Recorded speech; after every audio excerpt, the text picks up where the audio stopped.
15 orang Sehari. dalam sehari. Jadi kalau sehari harus ngeladenin 15, dalam sebulan 450. Assalamualaikum. Dan untuk Bapak yang terhormat, Bapak Presiden Prabowo, Bapak KDM yang terhormat, saya Aidu Arya, Pak. Saya mohon, saya minta pertolongan. Saya di negara Libya, Pak. Saya ingin pulang, Pak. Saya sudah bertahan, Pak, di sini selama setahun, Pak. Saya mohon. Assalamualaikum. Yang amanah saja. Saya hanya ingin pulang. Saya ada gaji 3 bulan. Saya hanya ingin dipermudah. Tolong ya Bapak Presiden, Bapak KDM. Kenapa malam, Mas? Tolong sampaikan ya Mas. Nah, ini videoku disebar di mana-mana. Aku dipukul sama majikan gara-gara nolongin sama Sri Atun. Ini aku ini dipukul sama majikannya Sri Atun. Nih darahnya banyak tuh, dipukul adanya majikannya Sri Atun ini. Aku nggak terima. Kami, keluarga pekerja migran Indonesia yang disekap oleh majikannya di Malaysia, mengungkapkan kondisi dan juga perlakuan yang dialami korban selama 21 tahun bekerja di Malaysia. Kasus kekerasan yang dialami oleh SN, warga Temanggung, Jawa Tengah ini sekaligus merupakan seorang pekerja migran Indonesia di Malaysia yang disiksa selama 21 tahun oleh majikannya, menimbulkan simpati dan rasa penasaran bagi masyarakat. Lilin yang merupakan keponakan dari SN menjelaskan bahwa SN hanya diberi makan nasi putih saja tanpa sayur maupun lauk. Bahkan SN hanya diberi jatah makan setiap 3 atau 5 hari sekali selama bekerja. Tidak hanya itu, bahkan hampir sekujur tubuh SN mengalami luka bekas benda tumpul hingga mengakibatkan cacat permanen. Assalamualaikum warahmatullahi wabarakatuh.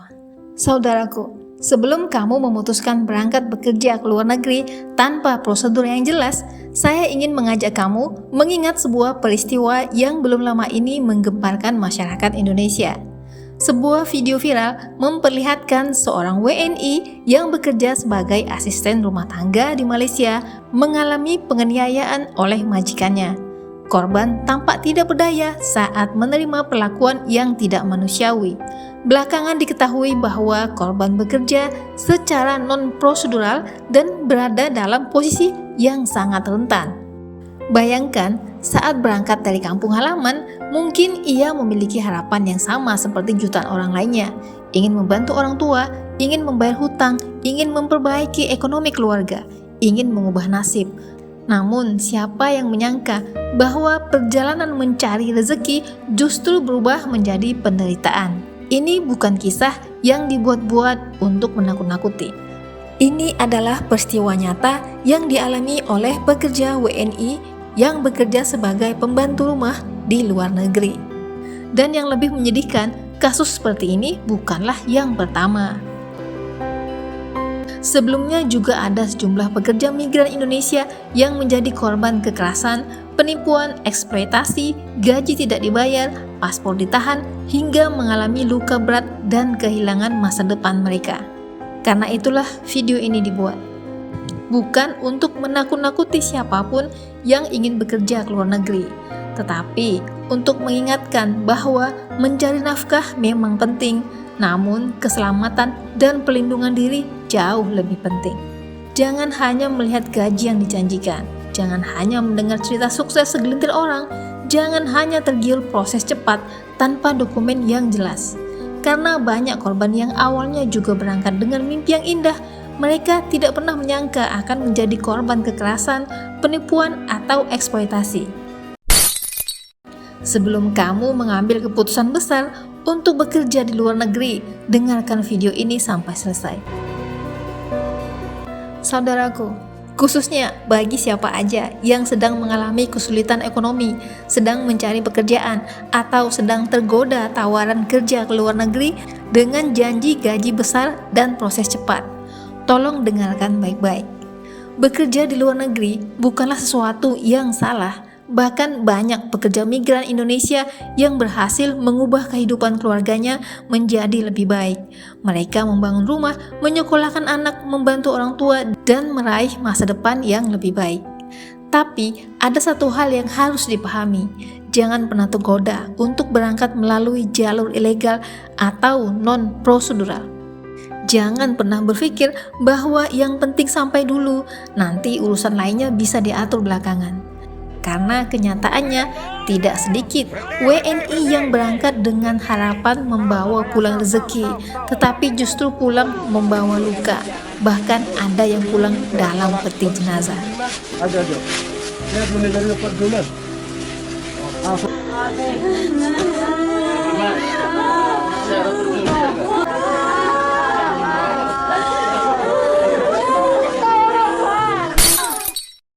Banyak orang yang menawarkan pekerjaan dengan kata-kata manis. Kerjanya ringan, gajinya besar, nggak perlu dokumen lengkap, nggak perlu proses yang rumit. Saya udah banyak bantu orang, percaya aja sama saya. Namun pertanyaannya adalah, apakah orang-orang ini akan bertanggung jawab jika nanti terjadi masalah? Saat kamu dipukuli majikan, apakah mereka datang menolong? Saat gaji kamu nggak dibayar, apakah mereka membela? Saat paspor kamu ditahan, apakah mereka membantu? Saat kamu ditangkap karena masalah dokumen, apakah mereka mendampingi? Kenyataannya, sangat banyak yang menghilang ketika masalah datang. Mereka mendapatkan keuntungan saat memberangkatkan orang. Tetapi, ketika korban mengalami kesulitan, korban dibiarkan berjuang sendirian. Inilah resiko terbesar bekerja secara ilegal. Ketika status kamu nggak jelas, posisi kamu menjadi sangat lemah. Kamu takut melapor, takut ditangkap, takut dideportasi, takut kehilangan pekerjaan. Akibatnya, banyak korban memilih diam meskipun diperlakukan nggak manusiawi. Ada yang dipukul, ada yang tidak diberi makan dengan layak, ada yang dipaksa bekerja tanpa istirahat, ada yang paspornya ditahan, ada yang nggak digaji berbulan-bulan bahkan bertahun-tahun. Dan yang lebih menyedihkan lagi, ada yang kehilangan nyawa. Nggak ada satupun yang berangkat dengan niat menjadi korban. Tetapi ketika prosedur diabaikan dan keamanan nggak diperhatikan, resiko menjadi jauh lebih besar. Resiko tidak hanya datang dari majikan, kadang justru datang dari sesama orang Indonesia. Ada yang tertipu oleh agen palsu, ada yang janjikan pekerjaan yang ternyata nggak ada. Ada yang dijual dari suatu tempat ke tempat lain. Ada yang dipaksa bekerja di sektor yang berbeda dari perjanjian awal.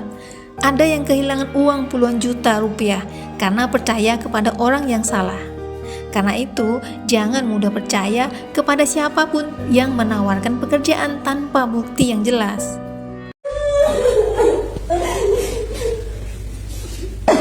Bayangin sama kalian, kita kesini tuh karena butuh.